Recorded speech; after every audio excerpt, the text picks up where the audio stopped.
नमस्कार बच्चों, आज के इस वीडियो में आप सबका स्वागत है।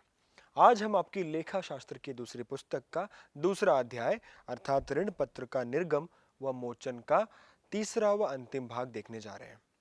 बच्चों, इससे पहले के दोनों भागों में हमने ऋण पत्रों के अर्थ को समझा व उसके निर्गमन से जुड़े हुए मुख्य प्रविष्टियों व परिस्थितियों को भी जाना। मैं आशा करता हूँ आपने उसको देखा होगा और समझ पाए होंगे। उन दोनों भागों में हमारा ध्यान ऋण पत्रों के निर्गमन पर केंद्रित था। निर्गमन अर्थात उन्हें इशू करना या जारी करना, कि कैसे एक कंपनी अलग अलग परिस्थितियों में ऋण पत्र जारी करती है और उसको हम किस प्रकार अपने खातों में दिखाते हैं। आज हमारा ध्यान ऋण पत्रों के मोचन या शोधन या अंग्रेजी में रिडेम्पशन पर केंद्रित होगा, जिसका अर्थ होता है कि ऋण पत्रों को वापस लेना। जैसे एक सामान्य ऋण को कुछ समय बाद हमें चुकाना पड़ता है, उसे वापस करना पड़ता है, वैसे ही ऋण पत्रों के माध्यम से जनता से लिया गया ऋण भी हमें चुकाना पड़ता है, उन्हें वापस करना पड़ता है। तो हमारा ध्यान उस पर केंद्रित रहेगा। लेकिन उस पर जाने से पहले ऋण पत्रों की जो एक विशेषता होती है कि ऋण पत्रों पर हम जनता को एक निश्चित ब्याज देते हैं। कंपनी द्वारा यह एक निश्चित राशि, एक निश्चित प्रतिशत की राशि पहले से ही अंकित की जाती है, जो कि उसे एक निश्चित अंतराल पर ऋण धारकों को या ऋण पत्र धारकों को देते रहना होता है।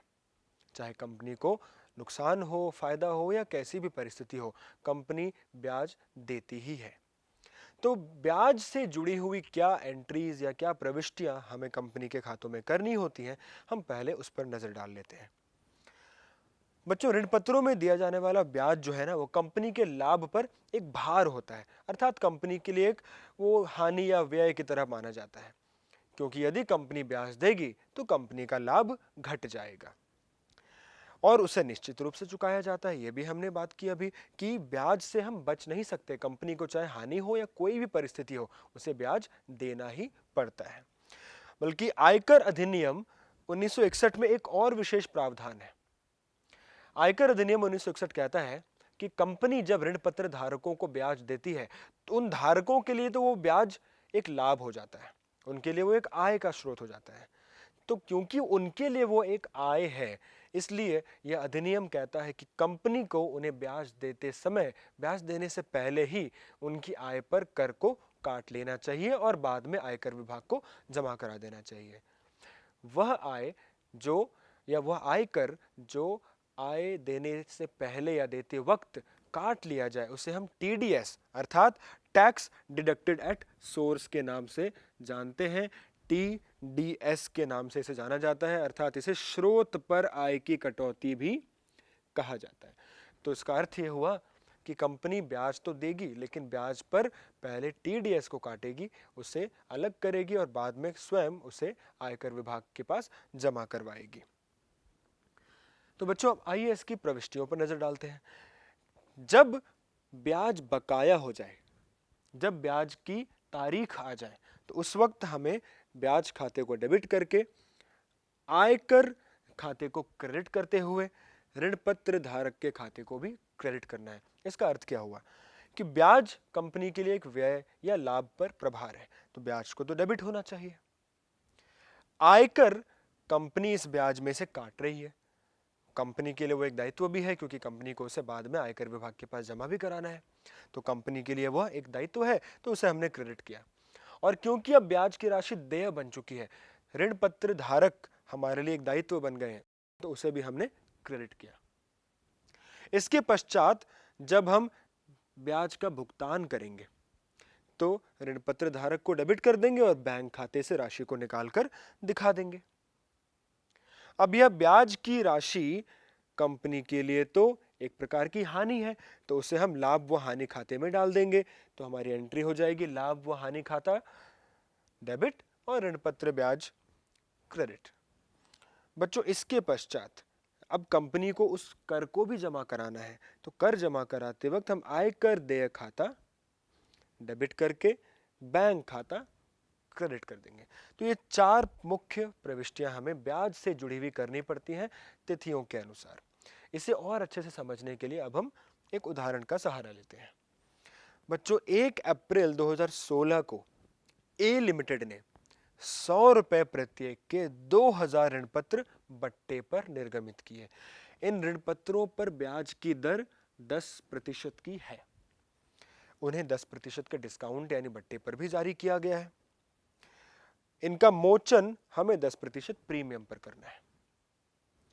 अब ऋण पत्रों के निर्गमन तथा 31 मार्च 2017 की समाप्त अवधि के लिए हमें प्रविष्टियां करनी है। प्रविष्टियां हमें इस प्रश्न में केवल निर्गमन से जुड़ी हुई व 31 मार्च 2017 की अवधि जब खत्म होगी, जब वो वित्तीय वर्ष खत्म होगा, तो उस वर्ष में ब्याज से जुड़ी हुई जो भी प्रविष्टियां हैं वो भी हमें करनी है।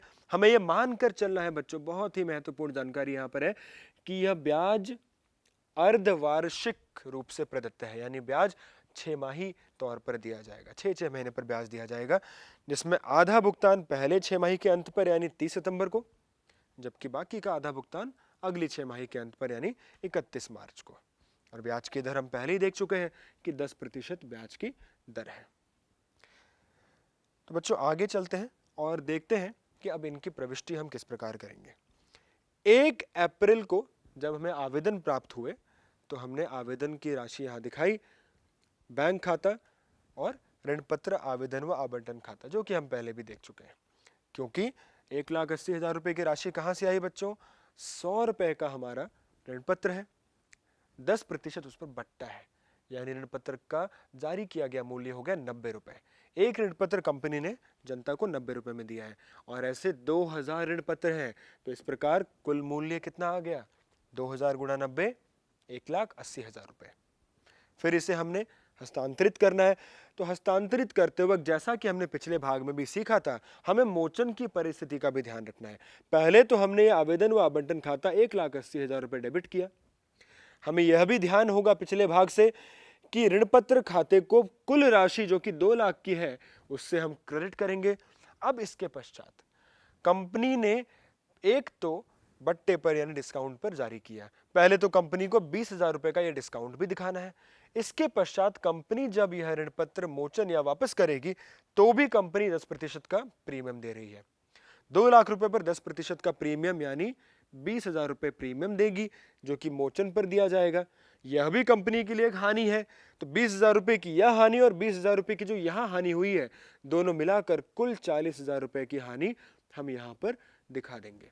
1,80,000 आवेदन पर प्राप्त हुए, 2 लाख उनका मूल्य है, लेकिन कुल हानि 40,000 की है। इस वजह से 20,000 रुपए का प्रीमियम भी हमने दिखाया और हमारी एंट्री जो है संतुलित या बैलेंस्ड हो गई। यह 2 एंट्री या प्रविष्टि बच्चों, यह हमारे निर्गमन की यानी डिबेंचर को इशू करने की, ऋण पत्र को जारी करने की प्रविष्टि थी। अब इसके पश्चात जैसे जैसे समय आगे बढ़ेगा, यह प्रविष्टियां 1 अप्रैल को हुई थी, हमारे पास तिथि आएगी 30 सितंबर की। 30 सितंबर आते ही ऋण पत्रों पर ब्याज देय हो जाएगा। तो हम ब्याज की प्रविष्टियां यहां पर करेंगे। पहले हम ब्याज को देय करते हुए उसे डेबिट करेंगे, ऋण पत्र धारक को क्रेडिट करेंगे और साथ में उस पर आयकर भी काटेंगे। तो बच्चों 2 लाख रुपए के हमारे ऋण पत्र हैं, उन पर ब्याज की दर है 10%। 2 लाख पर 10% सालाना 20,000 रुपए बनते हैं। लेकिन क्योंकि हम ब्याज 6 महीने का दे रहे हैं, तो 6 महीने के लिए वो आधा यानी कि 10,000 रुपए हो जाएगा। 10,000 रुपए का ब्याज बनता है, लेकिन उस पर हम पहले 10% की दर से मानते हुए कर को घटाएंगे। 10,000 रुपए पर 1,000 रुपए का कर आ गया, तो बचे 9,000 रुपए जो कि ऋण पत्र धारक के लिए हमने यहां क्रेडिट कर दिए। इसके पश्चात एक तो ये एंट्री हो गई आयकर को भुगतान करने की, आयकर खाता डेबिट, बैंक खाता क्रेडिट। फिर ऋण पत्र धारक को जब भुगतान किया तो ऋण पत्र धारक खाता डेबिट, बैंक खाता क्रेडिट। तो बच्चों ये 3 एंट्री हमने यहां पर की ब्याज से संबंधित 30 सितंबर की तारीख को। अब अगली एंट्री आएगी 31 मार्च को। 31 मार्च को फिर से ऋण पत्र ब्याज देय हो जाएगा। फिर वही एंट्री 10,000, 9,000 और 1,000 रुपए। फिर हम ऋण पत्र धारक को भुगतान करेंगे, फिर हम आयकर जमा करेंगे। तो बच्चों ब्याज की एंट्री आपने 2-3 बार देखी, आपको समझ आ गई होगी। एक चीज अब और समझनी है कि जब हमारा वर्ष खत्म होता है, जो वित्त वर्ष हम लेके चल रहे हैं वो जब खत्म होता है तो उसके अंत में जो भी कुल ब्याज हमने दिया उसे हम एक हानि मानते हुए लाभ व हानि खाते में हस्तांतरित करेंगे एक ही बार। इसलिए इसकी एंट्री हमने एक बार करी। साल के अंत में लाभ व हानि खाता डेबिट और ऋण पत्र ब्याज खाता क्रेडिट। कुल 20,000 रुपए का जो ब्याज हमने दिया वो यहाँ पर आ गया। तो बच्चों यह थी ऋण पत्र ब्याज खाते से जुड़ी हुई मुख्य प्रविष्टियां उदाहरण के साथ। अब आगे चलते हैं और बात करते हैं मोचन की। बच्चों मोचन का अर्थ होता है कि जब ऋण पत्रों की अवधि समाप्त हो जाए तो कंपनी द्वारा ऋण पत्र धारकों से ऋण पत्र लेकर उन्हें उनकी राशि वापस कर देना। इससे जुड़ी हुई प्रविष्टियां न केवल राशि वापस करते वक्त महत्वपूर्ण है बल्कि उससे पहले भी कंपनी को उनकी तैयारियां करनी पड़ती हैं। ये तैयारी ना केवल हमें अपने खातों में करनी पड़ती है बल्कि कंपनी को अपने वास्तविक जीवन में भी उसके लिए राशि जुटाना, तैयारी करके रखना कि कल को जब हमें पैसे वापस करने पड़ेंगे तो हम उसका क्या करेंगे, पैसे कहाँ से आएंगे, ये सारी चीज़ों का कंपनी को ध्यान रखना पड़ता है। तो हम एक एक करके इनको देखेंगे व एक अच्छे उदाहरण की सहायता से इनकी प्रविष्टियों पर भी नजर डालेंगे। सबसे पहले आगे चलते हैं और बात करते हैं कि मोचन के तरीके क्या हो सकते हैं। एक कंपनी के पास ऋण पत्रों का मोचन करने की 4 विधियां होती हैं। पहली विधि में कंपनी एक मुश्त भुगतान करती है, यानी जितनी भी राशि ऋण पत्रों की थी उसे इकट्ठा उसके समय की समाप्ति पर एक ही बार में सारी राशि वापस कर देना। दूसरी विधि किस्तों में भुगतान करना कि मान लीजिए मुझे 10 लाख रुपए के ऋण पत्र वापस करने थे, यानी उनकी राशि वापस करनी थी, तो मैं यदि चाहूं तो 5 वर्षों में 5 किस्तों में 2-2 लाख रुपए करके वापस करूं या इस तरह की अन्य किस्तें बनाकर भी वापस कर सकता हूं, जैसा कि सामान्यतः किसी भी ऋण में होता है। इसके पश्चात ऋण पत्रों में एक जो अगली विधि है वो यह कहती है कि कंपनी यदि चाहे तो ऋण पत्र धारकों से उनकी राशि वापस करके ऋण पत्र लेने की बजाय खुले बाजार में आम निवेशकों की तरह जाकर ऋण पत्र खरीद सकती है। इसे खुले बाजार का क्रय कहते हैं। वह आखिरी विधि है, जैसा कि हमने शुरुआत में भी देखा था कि कुछ ऋण पत्रों पर कंपनी या पहले से ही विकल्प देकर चलती है कि समय आने पर ऋण पत्र धारक चाहे तो उन ऋण पत्रों को अंशों में परिवर्तित कर सकते हैं या उनके बदले में नए ऋण पत्र भी ले सकते हैं। तो ये 4 परिस्थितियां हैं, ये 4 विकल्प हैं जिनके द्वारा कंपनी किसी ऋण पत्र की श्रेणी में जारी किए गए ऋण पत्रों को कैंसिल या निरस्त करती है, उनकी राशि को भुगतान करती है। हम इन विधियों पर ज्यादा चर्चा नहीं करेंगे, हम एक विधि की सहायता से उदाहरण लेकर इसको समझेंगे, लेकिन उदाहरण व प्रविष्टियों पर जाने से पहले मोचन से जुड़ी हुई कुछ बहुत महत्वपूर्ण जानकारी हमें अच्छे से ध्यान रखनी है। बच्चों, सबसे पहली जानकारी यह है कि कंपनी अधिनियम व अन्य अधिनियमों के अनुसार ऐसे कई नियम बनाए गए हैं जिसके द्वारा यह सुनिश्चित किया जा सके कि कंपनी ऋण पत्र धारकों को उनकी राशि वापस करते वक्त किसी प्रकार की कठिनाई का सामना ना करे, क्योंकि अगर कंपनी कठिनाई में होगी तो वह समय पर या पूर्ण राशि को मोचन या शोधन नहीं कर पाएगी, वापस नहीं कर पाएगी, जिससे फिर जनता भी कठिनाई में पड़ सकती है। तो सभी नियामक, सभी अधिनियम जनता के कल्याण को ध्यान में रख के बनाए जाते हैं, इसलिए ऐसे कई नियम बनाए गए ताकि कंपनियां पहले से राशि जमा करें, तैयारी करें कि जब जरूरत पड़े मोचन की राशि वापस करने की तो कंपनियों के पास उसके लिए उचित प्रावधान पहले से मौजूद हो। तो ऐसे कुछ नियमों की हम चर्चा करेंगे। बच्चों, सबसे पहला नियम तो यही कहता है कि कंपनी को जितने भी ऋण पत्रों का मोचन करना है, उनको वापस करना है, उनके लिए एक निश्चित हिस्सा अपने लाभ में से निकालकर कंपनी को रिजर्व बनाना होता है। जैसा कि आप देख सकते हैं कि इन प्रावधानों के अनुसार कंपनी को लाभ का एक हिस्सा प्रति वर्ष अलग रखना होता है। अपने लाभ में से राशि निकालकर उन्हें अलग रखनी होती है, जिसे ऋण पत्र मोचन के निधि के नाम से, निधि या रिजर्व या फंड, अलग अलग नामों से हमें बुला सकते हैं, इसके नाम से हम ऋण पत्र मोचन के लिए एक राशि रिजर्व करके रखते हैं।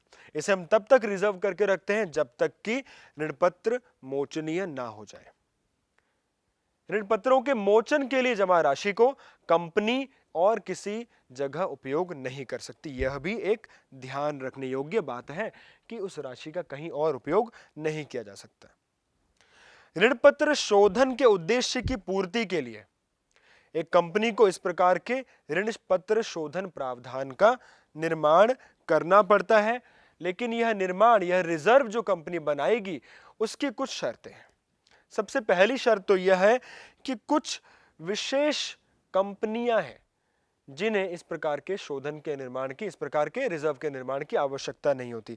बच्चों, वो कंपनियां कौन सी हैं? वो है रिजर्व बैंक ऑफ इंडिया द्वारा नियमित अखिल भारतीय वित्तीय संस्थान, कुछ बैंकिंग कंपनियां। तो ये जो वित्त क्षेत्र में आने वाली कंपनियां हैं, चाहे वो बैंकिंग कंपनियां हो या रिजर्व बैंक ऑफ इंडिया द्वारा नियमित कुछ अन्य वित्तीय संस्थान हो, ऐसे वित्तीय संस्थानों को यह रिजर्व बनाने की आवश्यकता नहीं होती। इसके अलावा अन्य जितने भी कंपनियां या संस्थान हैं, यदि वो ऋण पत्र जारी करते हैं तो उन्हें उनके मोचन के लिए एक निश्चित राशि, न्यूनतम निश्चित राशि इस अधिनियम के अनुसार रिजर्व करनी होती है। वह रिजर्व 25% न्यूनतम होना चाहिए। बच्चों, 25% जो है वह मोचनीय ऋण पत्रों की राशि का 25% है। यानी कि यदि एक कंपनी को अगले साल मान लीजिए 10 लाख रुपए के ऋण पत्र मोचन या शोधन करने हैं, तो कंपनी को उससे पहले उसका न्यूनतम 25% यानी 2.5 लाख रुपए एक रिजर्व बनाकर, जिसे हम डिबेंचर रिडेम्पशन रिजर्व या ऋण पत्र शोधन रिजर्व कहते हैं, उसमें कम से कम 25% रिजर्व रखने होंगे। कम से कम है, इसका अर्थात है कि कंपनी उसे ज्यादा भी रिजर्व बना सकती है। रिजर्व बनाने की तिथि भी निर्धारित है। यदि हमें अगले वर्ष ऋण पत्रों का शोधन करना है तो हमें उससे पिछले वाले वर्ष में 31 मार्च तक यह रिजर्व बना लेना चाहिए। हम उससे पहले जब चाहे बना सकते हैं, लेकिन अंतिम तिथि 31 मार्च है।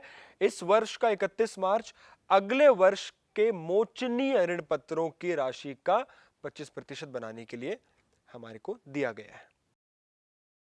बच्चों, ये शोधन या ये जो हम रिजर्व बना रहे हैं, यह कंपनी लाभ की राशि से ही बना सकती है। वह लाभ जो सारे खर्चे पूरे करने के बाद लाभांश के रूप में बचा है। ठीक है, तो एक बार वापस देखते हैं क्या क्या मुख्य बातें हमने देखी। पहली बात कि इस तरह के रिजर्व को बनाने के लिए बैंकिंग कंपनियों या आरबीआई द्वारा नियमित कुछ अन्य वित्तीय संस्थानों को इससे छूट दी गई है, वो चाहे तो इसे ना बनाए। अन्य सभी कंपनियों को इस प्रकार का रिजर्व बनाकर रखना पड़ता है। इस रिजर्व की राशि कितनी होनी चाहिए? न्यूनतम 25% उन ऋण पत्रों का जो आने वाले वर्ष में मोचन किए जाएंगे। कंपनी चाहे तो ज्यादा राशि भी रख सकती है। फिर यह रिजर्व बनाने की अंतिम तिथि पिछले वर्ष के 31 मार्च तक की है। फिर हमने देखा कि यह रिजर्व कंपनी लाभांश योग्य बची लाभ की राशि से ही बना सकती है। यानी जो लाभ हुआ उसमें से सारे खर्चे निकालने के बाद जो लाभांश के रूप में राशि बची है, उसमें से कंपनी को यह रिजर्व बनाना होता है। इस रिजर्व को हम डिबेंचर रिडेम्पशन रिजर्व या फिर ऋण पत्र मोचन रिजर्व या निधि के नाम से जानते हैं। बच्चों, इसके अतिरिक्त एक अतिरिक्त सुरक्षा प्रदान करने के लिए अधिनियम में एक और कानून बनाया गया, एक और नियम बनाया गया है कि कंपनी रिजर्व तो बनाएगी ही साथ कंपनी को जितने भी ऋण पत्र इस वर्ष में मोचन करने हैं, उनका न्यूनतम 15% एक निवेश भी करना पड़ेगा, जिसे डिबेंचर रिडेम्पशन इन्वेस्टमेंट या ऋण पत्र मोचन निवेश के नाम से जाना जाएगा। एक मिनिमम या न्यूनतम 15% की राशि उन्हें निवेश के रूप में इस निवेश खाते में भी रखनी पड़ेगी। इस राशि को निवेश करने की या इस खाते को बनाने की भी अंतिम तिथि है 30 अप्रैल तक की। जिस वर्ष में यह मोचन होगा उसके 30 अप्रैल तक की तिथि तक यह निवेश भी हो जाना चाहिए। जैसा कि आप यहां पर देख सकते हैं, प्रत्येक कंपनी से अपेक्षित होता है कि वो प्रत्येक वर्ष के 30 अप्रैल को या उससे पहले, 30 अप्रैल अंतिम तिथि है, उससे पहले आने वाले 31 मार्च को जो भी उसे ऋण पत्र मोचित करने हैं, उनकी राशि का 15% निवेश के रूप में रखना पड़ेगा। बच्चों, इसमें निवेश के जो स्रोत हैं कि कंपनी इस राशि को कहां निवेश कर सकती है, उसके भी कुछ विशेष स्रोत कंपनी के लिए बताए गए हैं। यानी यह निवेश केवल कुछ इंगित या पहले से अधिनियम में दिए गए स्रोतों में ही किया जा सकता है। कंपनी अपने मन से जहां चाहे वहां निवेश नहीं कर सकती। कुछ विशेष सरकारी निवेश स्रोत हैं जहां पे कंपनी इस राशि को निवेश कर सकती है। बच्चों, ये रिजर्व का नियम या इस निवेश का नियम, ये सब बनाने के पीछे मकसद यही होता है कि जनता को उनके राशि की सुरक्षा सुनिश्चित की जाए। हमें इनकी मुख्य सूचनाएं या मुख्य बिंदुओं को ध्यान रखना है। रिजर्व की तिथि 31 मार्च, निवेश की तिथि 30 अप्रैल। तो बच्चों, आइए इस उदाहरण को लेते हैं और आराम से एक एक करके इन प्रविष्टियों को भी समझते हैं जो कि मोचन से जुड़ी हुई है। हमारे उदाहरण में XYZ लिमिटेड नाम की एक कंपनी है जिसने 1 अप्रैल 2013 को 100 रुपए के 200 ऋण पत्र जारी किए। इन ऋण पत्रों को 10% के बट्टे पर जारी किया गया, जो कि लाभ में से 10% प्रीमियम के साथ मोचनीय है। यानी मोचन पर हम 10% का प्रीमियम देंगे, जारी 10% के बट्टे पर हुए हैं। ऋण पत्रों के निर्गम व मोचन के समय की प्रविष्टियां हमें अभिलिखित करनी है। यदि चौथे वर्ष के अंत में एक मुश्त इन्हें मोचित किया गया, तो यह हमारे मोचन की शर्त है कि मोचन जो है वो चौथे वर्ष के अंत में एक साथ पूरी राशि का किया जा रहा है। निदेशकों द्वारा यह तय किया गया है कि 31 मार्च 2017 को जारी करने के 4 वर्ष बाद 31 मार्च 2017 को ऋणपत्र मोचन निधि बनाकर जो भी न्यूनतम राशि है वो उसमें हस्तांतरित की जाएगी। तो न्यूनतम राशि तो हमें पता ही है, 25% की राशि न्यूनतम बनानी है। हमें यह भी पता है कि क्योंकि यह एक रिजर्व है तो यह कंपनी अपने लाभ से निकालकर बनाएगी। तो आइए इसकी प्रविष्टियों को देखते हैं बच्चों। सबसे पहले 1 अप्रैल 2013 को हमारी वही आवेदन की प्रविष्टि जिसमें हमने बैंक खाते को डेबिट किया, आवेदन व आवंटन खाते को क्रेडिट किया। हमारे 100 रुपए के 200 ऋण पत्र थे जिन्हें हमने 10% के डिस्काउंट या बट्टे पर जारी किया, तो 90 रुपए का वो हो गया। 90 रुपए गुणा 200 ऋण पत्र यानी 18,000 रुपए बैंक में आ गए। फिर हमने इसे हस्तांतरित करना है। फिर से वही एंट्री हम देखेंगे जो हम पहले भी देख चुके हैं कि आवंटन खाते में हमने यहाँ पर 18,000 रुपए लिखे, ऋण पत्र खाते में हमने कुल राशि दिखानी है जो कि मैं आपको कई बार सिखा चुका हूं। कुल राशि ऋण पत्र खाते में आ गई। इसके पश्चात अब एक तो कंपनी ने 2,000 रुपए का यहां पर डिस्काउंट दिया और दूसरा कंपनी मोचन के वक्त भी 10% प्रीमियम देगी, तो 2,000 रुपए वो भी कंपनी के लिए एक हानि हो जाएगी। तो कुल 4,000 रुपए की हानि ऋणपत्र निर्गम पर हानि खाते के नाम से हम डेबिट करेंगे। और जो 2,000 रुपए मोचन पर प्रीमियम देना है क्योंकि वो भविष्य में दिया जाना है, वो कंपनी के लिए एक दायित्व है, तो उसे हम क्रेडिट करेंगे ऋणपत्र मोचन पर प्रीमियम के नाम से। बच्चों, ये 2 एंट्री हमारी निर्गम या जारी करते वक्त हम करते हैं। इसके पश्चात बच्चों अब आते हैं मोचन पर। मोचन से पहले 31 मार्च 2016 को हमें ऋणपत्र मोचन आरक्षित खाता यानी डिबेंचर रिडेम्पशन रिजर्व या ऋणपत्र शोधन रिजर्व भी आप इसे कह सकते हैं, इस खाते के नाम से हमने 5,000 रुपए का रिजर्व बनाया। 5,000 क्यों? क्योंकि कुल ऋणपत्र 20,000 के हैं, उनका 25% हो जाएगा 5,000। तो 5,000 रुपए का हमने रिजर्व बनाया जिसे लाभ व हानि खाते से निकाला। इसके पश्चात हमें निवेश करना है। तो बच्चों, निवेश की तिथि प्रश्न ने नहीं बताई तो हम खुद क्या लेंगे इसे, 30 अप्रैल जो कि अधिकतम तिथि है। 30 अप्रैल पर निवेश किया है। निवेश कितना? 20,000 रुपए के ऋण पत्र है, उनका 15% जो कि 3,000 आ जाएगा।